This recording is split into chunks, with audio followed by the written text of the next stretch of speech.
8h15, bon matin tout le monde, bonjour. Bonjour tout le monde, on n'en manque pas une, même Oui, huit. On est même un peu d'avance. Alors, en ce mhm. jeudi matin, qui sera là? Qui sera là? Qui nous écoute? Hein?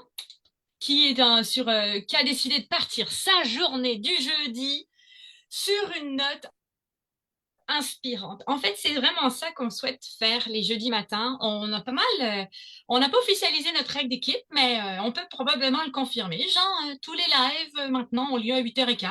C'est Ouais. officiel, je Ben, pense. ils ont Qu'est-ce lieu que jusqu'à temps qu'on le change. Oui, parce que pour une équipe de feu, une décision est quoi? Immuable.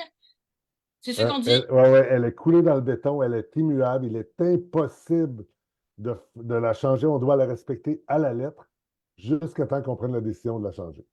Exactement. Ah, je veux Ouais, pas partir là-dedans, mais ça m'ouvre encore des portes, ça. Enfin, ouais, on peut en reparler de ça un peu plus tard, si jamais. ouais. Justement, ça, c'est un des comportements collectifs que on apprend finalement à développer en équipe. Hein. Prendre une décision, trancher et se donner le droit de la challenger. Au fond, c'est ça. Mais on n'a jamais, où est-ce qu'on s'est donné le droit, ou il y en a pour qui c'est inné, il y en a pour qui c'est plus difficile parce qu'on est tous teintés de notre histoire, de notre culture, de notre éducation, et on part de là aujourd'hui, en fait, cette semaine. On dit le travail d'équipe, une compétence collective qui s'apprend. Et aujourd'hui, on veut parler de ça parce que on est sidéré, Jean, à Oui. quel point Ben, on on a a eu mis comme ça de un, côté. ouais, on a eu un aha moment il y a quelques semaines, puis on a comme réalisé vraiment comment ça se fait que en entreprise ou même à l'école, on prend pour acquis que tout le monde sait travailler en équipe. Et même dans les entretiens d'embauche, on va valider. Dis-moi, c'est quoi pour toi le travail d'équipe? Est-ce que tu es une personne d'équipe, etc. Et c'est des questions que les gens vont dire oui, mais au bout du compte, quand est-ce que tu as appris à travailler en équipe? Parce qu'il y a des comportements, des choses de base à faire et à apprendre quand on veut travailler en équipe. Mais on ne l'apprend pas, ou au minimum, c'est que si on le sait, on ne prend pas le temps de se le dire que c'est comme ça dans notre équipe, précis, on veut travailler dans notre équipe. Notre recette à notre équipe, elle est comme ça. Ou comme quelqu'un rentre, voici comment ça se passe dans notre équipe. Et Fort c'est ce que tu dis. au-delà de dire on apporte un café, là, on apporte des beignes le vendredi ou on a une réunion le lundi. Là. C'est plus large que ça.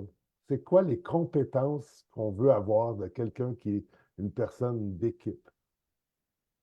On passe notre vie à se faire apprendre comment s'organiser soi-même. On Mhm. nous plonge dans le système d'éducation, on nous plonge à travailler en équipe et à dire, allez-y, apprenez par vous-même. Vous allez voir, un travail d'équipe, de toute façon, vous aurez à en faire toute votre vie. Alors, vaut mieux que vous commenciez le plus tôt possible.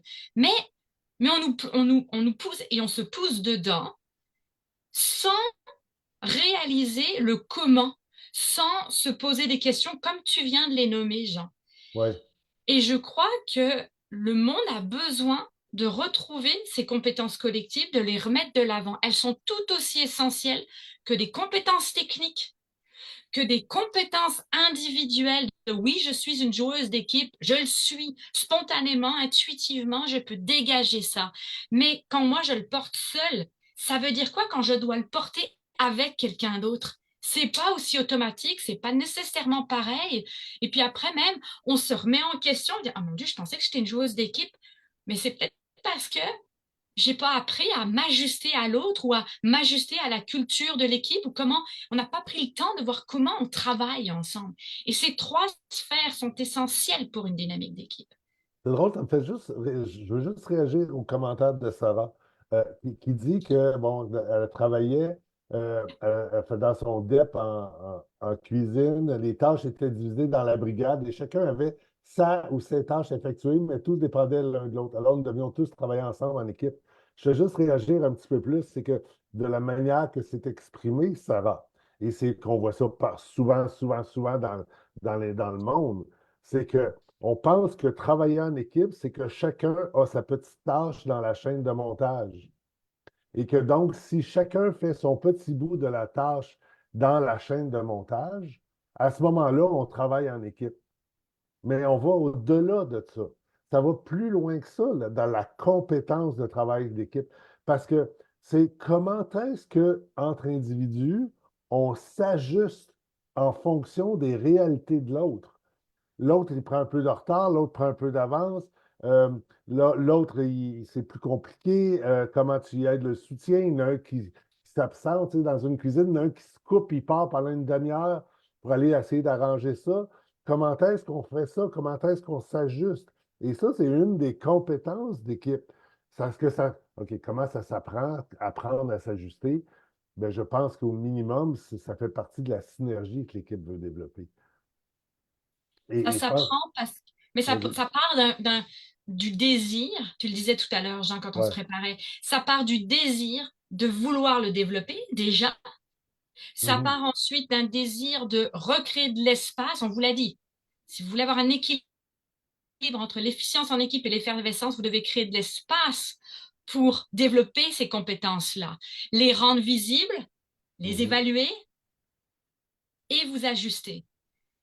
Et c'est là, dans cette expérience-là que l'équipe va apprendre à développer ses compétences collectives.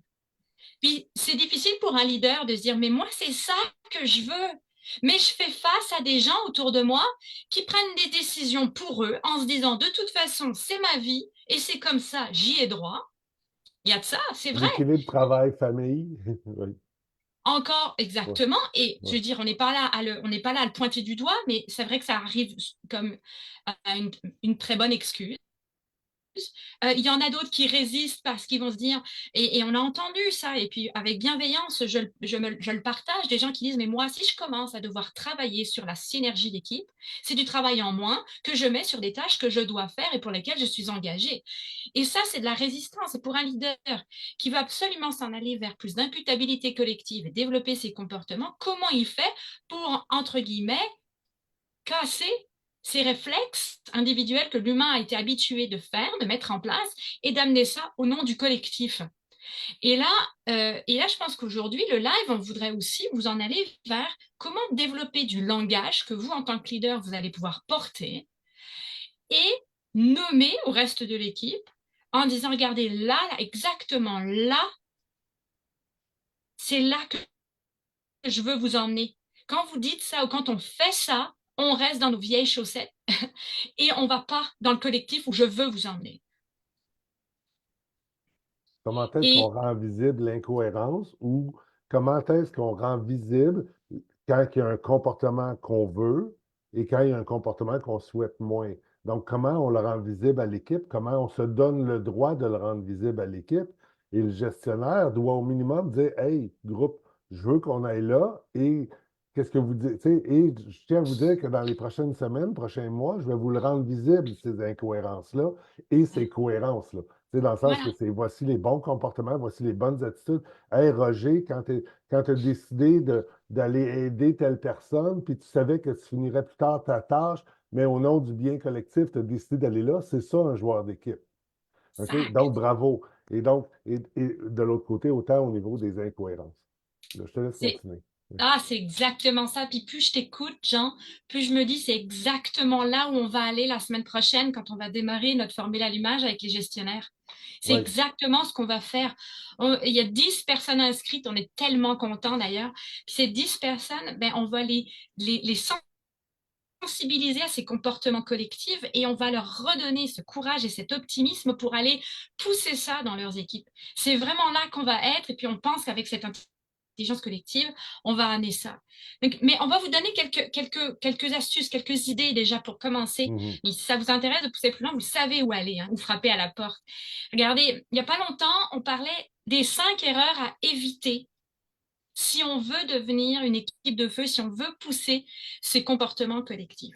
Déjà, si vous voyez que votre équipe est beaucoup trop en mode silo, ok, et que quelqu'un a une personne est justement là en train de dire à ne penser qu'à son silo et aux objectifs de son silo.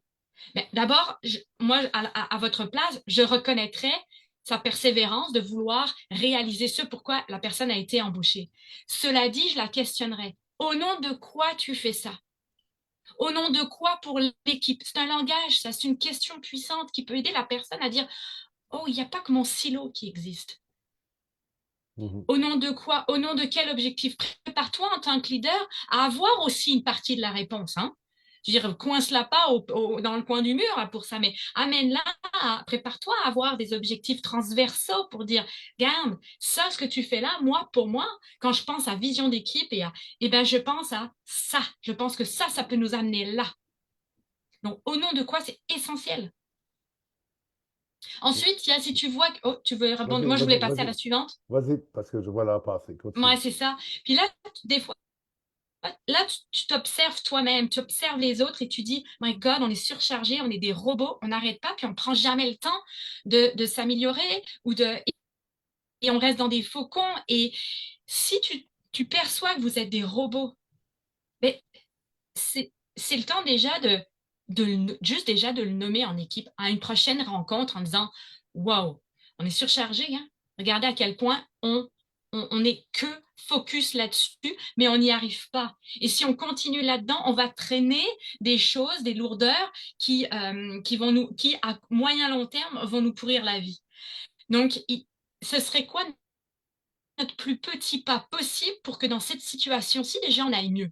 Juste identifie un petit pas, aide-les à aller décortiquer quelque chose. Force de trouver une micro-amélioration dans laquelle on peut choisir, qu'on peut nommer en dans de 5 minutes en équipe. 5 minutes, en 5 minutes. Hey, on a 5 minutes, on doit trouver un truc pour essayer quelque chose qui va nous faire améliorer la situation. 5 minutes, top chrono, on part. OK? Exact. Vous allez être surpris de voir, vous allez devoir choisir quelle idée. Je tiens à vous le dire. Juste parce que Et, vous avez créé 5 minutes d'espace. et de 5 minutes en 5 minutes, vous allez ouf, vous allez sans vous en rendre compte. Ensuite, si tu entends des discours comme ah, on change de priorité comme de chemise, on n'a que des priorités numéro un, demande-toi est-ce que vos objectifs sont clairs? Les objectifs de la semaine en équipe. Comment vous partez votre semaine? Est-ce que vous avez quelque chose de plus transversal? Est-ce que tu es capable de pouvoir soutenir la situation, encadrer la situation par des objectifs transversaux qui vont vraiment pouvoir faire en sorte que, tu sais, souvent, on se pose la question, Jean, Audrey et moi, à dire, hey, dans ce que tu fais toi aujourd'hui, est-ce que tu te retrouves dans les objectifs cette semaine? Même si ce n'est pas directement relié à ce que tu fais toi, est-ce que tu t'y retrouves? Et juste ça, déjà, va permettre de mieux encadrer la gestion de nos priorités. Autre chose, Jean, que tu voulais Oui, ce que rajouter? je veux juste pousser, c'est parce que si on arrive et que chacun a sa priorité numéro un, mais qu'il n'existe pas une priorité numéro un transversale pour tout le monde, dans ce cas-là, on encourage le travail en silo. Hein? Donc, tu dois être prêt à accepter que toi, dans ce que tu as à faire, c'est peut-être la priorité 4. Mais par contre, tu sais que telle autre personne, lui, ça, ce qu'il a à faire, c'est sa priorité numéro un. Ça, quand on l'a nommé, ce que ça veut simplement dire que moi, je suis prêt à ne pas réussir ce que j'ai à faire afin que la personne dans l'équipe qui a la priorité un réussisse. C'est ça que ça veut dire. Mais il faut trancher. Ça n'existe pas deux priorités un. Ça n'existe pas. Exact. OK. Exact. Il en reste deux, puis le temps file. Moi, je prioriserais le ghosting. Souvent surchargé, on ghost des décisions qu'on doit prendre ensemble. On n'arrive pas à trancher. Les choses restent. Pourquoi restent-elles? Est-ce que c'est parce qu'on a du flou? Dès que quelqu'un, toi, leader, face à toi, quelqu'un te ghost, ne te donne pas une réponse, pose-toi, sois curieux de savoir pourquoi ça vient pas. Pourquoi la décision vient pas? Est-ce qu'on manque de clarification sur le sujet? On a vu ça trop gros, on a besoin de décortiquer. Sur le ghosting, il vient pour une raison, mais pas seulement la surcharge, il y a quelque chose derrière. Par contre, une équipe de feu ne se ghoste pas. Et elle est dans un espace sécuritaire qui va pouvoir faire en sorte que, hey, si je te pointe pas du doigt, je dis juste, j'ai besoin d'une réponse. On fait quoi avec ça? Ça s'apprend, ça se développe. On Et commence un par petit, et un petit truc simplement à avoir là, pour aider à prévenir le ghosting, c'est simplement que quand tu demandes quelque chose à quelqu'un, tu lui dis, tu termines, si c'est un courriel ou une conversation, tu termines par quand est-ce que je peux penser avoir une réponse de ta part? Mm. OK? Et donc, ça te donne le droit, au moment où est-ce qu'elle va t'avoir dit, ah, mercredi, je pense que ça va être beau, bien, ça te donne le droit mercredi de leur lancer, de dire, hey, tu m'avais dit mercredi. Donc, comment que ça évolue? Qu'est-ce qui se passe? Comment qu'on est. Donc, juste le fait de poser une petite question pour forcer l'autre à s'engager. Et non pas ou nécessairement, pas nécessairement qu'il y ait ta réponse totale, mais tu sais, quand est-ce que tu penses travailler là-dessus que je puisse te revenir? Tu poses des petites questions qui se répondent instantanément. Et qui diminue tout le flou possible Ouais, là-dessus. c'est ça. Tu te Exact. feras pas de film, tu te feras pas. Et tu le Voilà, sors de ta charge mentale exact. pendant ce temps-là. Il est déjà 8h30. Eh ben, le cinquième, je vous le donne pas, mais vous diriez quoi, vous, comme un comportement collectif essentiel? Et déposez-le dans les commentaires et puis on va se challenger avec ça. Moi, c'est ma proposition que je vous fais mais parce que là, c'est toujours notre live de 15 minutes, puis votre temps est précieux, donc on fait attention. Je voudrais remercier Jeannot d'être toujours présent, Sarah aussi, et quiconque était là et qui nous a écoutés, ben, manifestez-vous, dites-nous ce que vous en retenez. Merci Sarah, c'est un très bon point.